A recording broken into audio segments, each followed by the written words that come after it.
I repeat to you, gentlemen, that your inquisition is fruitless. Detain me here forever if you will. Confine or execute me if you must have a victim to propitiate the illusion you call justice. But I can say no more than I have said already. Everything that I can remember, I have told with perfect candor. Nothing has been distorted or concealed, and if anything remains vague, it is only because of the dark cloud which has come over my mind. That cloud and the nebulous nature of horrors which brought it upon me. Again, I say, I do not know what has become of Harley Warren, though I think, almost hope, that he is in peaceful oblivion, if there be anywhere so blessed a thing. It is true that I have for 5 years been his closest friend and a partial sharer of his terrible researches into the unknown. I will not deny, though my memory is uncertain and indistinct, that this witness of yours may have seen us together, as he says, on the Gainesville Pike, walking towards Big Cypress Swamp, at 11:30 on that awful night. That we bore electric lanterns, spades, and a curious coil of wire with attached instruments, I will even affirm. But these things all played a part in the single hideous scene which remains burned into my shaken recollection. But of what followed, and of the reason I was found alone and dazed on the edge of the swamp next morning, I must insist that I know nothing save what I have told you over and over again. You say to me that there is nothing in the swamp or near it which could form the setting of that frightful episode. I reply that I know nothing beyond what I saw. Vision or nightmare, it may have been. Vision or nightmare, I fervently hope it was. Yet it is all that my mind retains of what took place in those shocking hours after we left the sight of men, and why Harley Warren did not return, he or his shade, or some nameless thing I cannot describe, alone can tell. As I have said before, the weird studies of Harley Warren were well known to me, and to some extent shared by me. Of his vast collection of strange, rare books on forbidden subjects, I have read all that are written in the languages of which I am master. But there are few as compared with those in languages I cannot understand. Most, I believe, are in Arabic, and the fiend-inspired book which brought on the end, the book which he carried in his pocket, out of the world, was written in characters whose like I never saw elsewhere. Warren would never tell me just what was in that book. As to the nature of our studies, must I say again, I no longer retain full comprehension.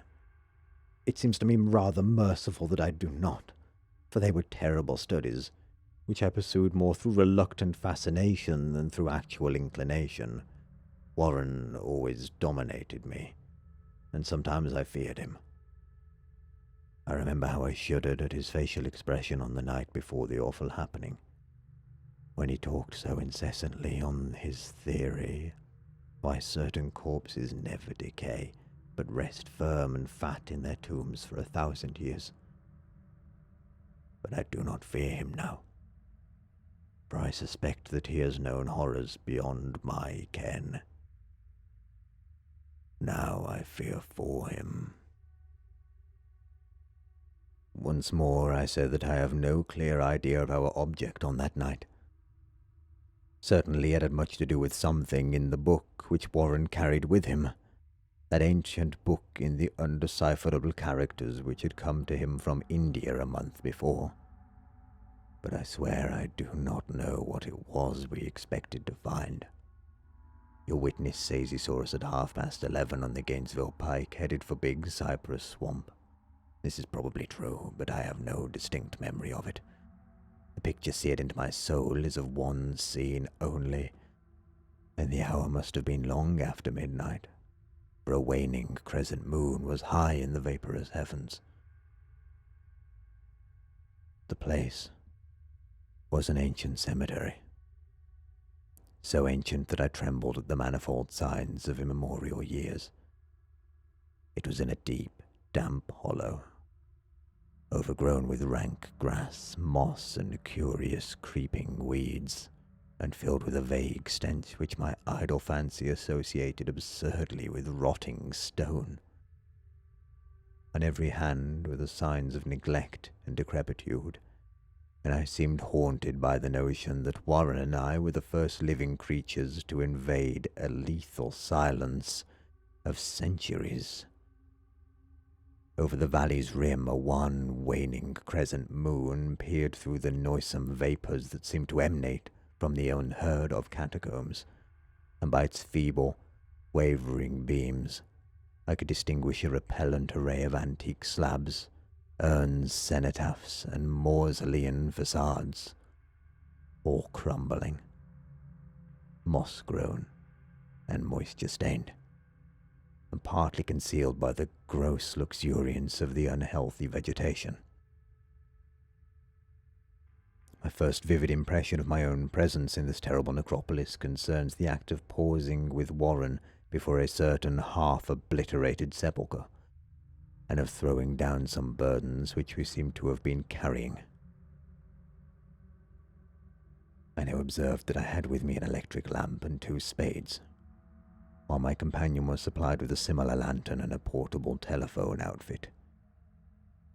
No word was uttered, but the spot and the task seemed known to us, and without delay we seized our spades and commenced to clear away the grass, weeds, and drifted earth from the flat, archaic mortuary. After uncovering the entire surface, which consisted of 3 immense granite slabs, we stepped back some distance to survey the carnal scene, and Warren appeared to make some mental calculations. Then he returned to the sepulchre, and using his spade as a lever, sought to pry up the slab laying nearest to a stony ruin which may have been a monument in its day. He did not succeed, and motioned me to come to his assistance. Finally, our combined strength loosened the stone, which we raised and tipped to one side.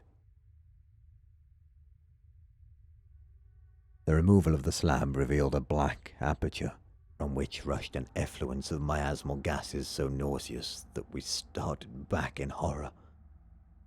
After an interval, however, we approached the pit again, and found the exhalations less unbearable. Our lanterns disclosed the top of a flight of stone steps dripping with some detestable ichor of the inner earth, and bordered by moist walls encrusted with nitre. And now, for the first time, my memory records verbal discourse. Warren addressing me at length in his mellow tenor voice, a voice singularly unperturbed by our awesome surroundings. "I'm sorry to ask you to stay on the surface," he said, "but it would be a crime to let anyone with your frail nerves go down there. You can't imagine, even from what you have read and from what I've told you, the things I shall have to see and do. It's fiendish work, Carter, and I doubt if any man with ironclad sensibilities could ever see it through and come up alive and sane. I don't wish to offend you, and heaven knows I'd be glad enough to have you with me, but the responsibility is in a certain sense mine, and I couldn't drag a bundle of nerves like you down to the probable death or madness. I tell you, you can't imagine what the thing is really like, but I promise to keep you informed over the telephone of every move. You see, I've enough wire here to reach to the center of the earth and back." I could still hear, in memory, those coolly spoken words, and I can still remember the remonstrances. I seemed desperately anxious to accompany my friend into those sepulchral depths, yet he proved inflexibly obdurate. At one time he threatened to abandon the expedition if I remained insistent. a threat which proved effective, since he alone held the key to the thing. All this I can still remember, though I no longer know what manner of thing we sought. After he had secured my reluctant acquiescence in his design, Warren picked up the reel of wire and adjusted the instruments. At his nod, I took one of the latter and seated myself upon an aged, discoloured gravestone, close by the newly uncovered aperture. Then he shook my hand, shouldered the coil of wire, and disappeared within that indescribable ossuary. For a moment I kept sight of the glow of his lantern and heard the rustle of wire as he laid it down after him, but the glow soon disappeared abruptly, as if a turn in the stone staircase had been encountered, and the sound died away almost as quickly. I was alone, yet bound to the unknown depths by those magic strands whose insulated surface lay green beneath the struggling beams of the waning crescent moon. In the lone silence of that hoary and deserted city of the dead, my mind conceived the most ghastly fantasies and illusions, and the grotesque shrines and monoliths seemed to assume a hideous personality, a half-sentience. Amorphous shadows seemed to lurk in the darker recesses of the weed-choked hollow, and to flit as in some blasphemous ceremonial procession past the portals of the mouldering tombs in the hillside, shadows which could not have been cast by that pallid, peering crescent moon. I constantly consulted my watch by the light of my electric lantern and listened with feverish anxiety at the receiver of the telephone, but for more than a quarter of an hour heard nothing. Then a faint clicking came from the instrument, and I called down to my friend in a tense voice. Apprehensive as I was nevertheless unprepared for the words which came up from that uncanny vault in accents more alarmed and quivering than any I'd ever heard before from Harley Warren. He who had so calmly left me a little while previously now called from below in a shaky whisper, more portentous than the loudest shriek. "God, if you could see what I'm seeing." I could not answer. Speechless, I could only wait. Then came the frenzied tones again. "Carter, it's terrible, monstrous, unbelievable." This time my voice did not fail me, and I poured into the transmitter, a flood of excited questions. Terrified, I continued to repeat, "Warren, what is it? What is it?" Once more came the voice of my friend, still hoarse with fear, and now apparently tinged with despair. "I can't tell you, Carter. It's too utterly beyond thought. I dare not tell you. No man could know it and live. Great God, I never dreamed of this." Stillness again, save for my now incoherent torrent of shuddering inquiry. Then the voice of Warren in a pitch of wilder consternation. "Carter, for the love of God, put the slab back and get out of this if you can. Quick! Leave everything else and make for the outside. It's your only chance. Do as I say, and don't ask me to explain." I heard, yet was able only to repeat my frantic questions. Around me were the tombs and the darkness and the shadows. Below me, some peril beyond the radius of the human imagination. But my friend was in greater danger than I, and through my fear I felt a vague resentment that he should deem me capable of deserting him under such circumstances. More clicking, and after a pause, a piteous cry from Warren. "Beat it, for God's sake. Put back the slab and beat it, Carter." Something in the boyish slang of my evidently stricken companion unleashed my faculties. I formed and shouted a resolution. "Warren, brace up! I'm coming down!" but at this offer the tone of my auditor changed to a scream of utter despair. Don't! You can't understand. It's too late, and my own fault. Put back the slab and run. There's nothing else you or anyone could do now. The tone changed again, this time acquiring a softer quality, as of hopeless resignation. Yet it remained tense through anxiety for me. Quick, before it's too late. I tried not to heed him, tried to break through the paralysis which held me, and to fulfill my vow to rush down to his aid. But his next whisper found me still held inert in the chains of stark horror. Carter, hurry. It's no use. You must go. Better one than two. The slab. A pause, more clicking, and the faint voice of Warren. Nearly over now. Don't make it harder. Cover up those damned steps and run for your life. You're losing time. So long, Carter. I won't see you again. Here Warren's whisper swelled into a cry that gradually rose to a shriek fraught with all the horrors of the ages. Curse these hellish things! Legions! My God! Beat it! Beat it! Beat it! After that was silence. I know not how many interminable aeons I sat stupefied, whispering, muttering, calling, screaming into that telephone. Over and over again through those aeons I whispered and muttered, called, shouted, and screamed, "Warren! Warren! Answer me! Are you there?" And then there came to me the crowning horror of all.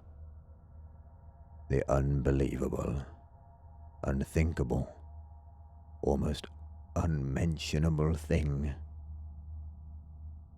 I have said that aeons seemed to elapse after Warren shrieked forth his last despairing warning, and that only my own cries now broke the hideous silence.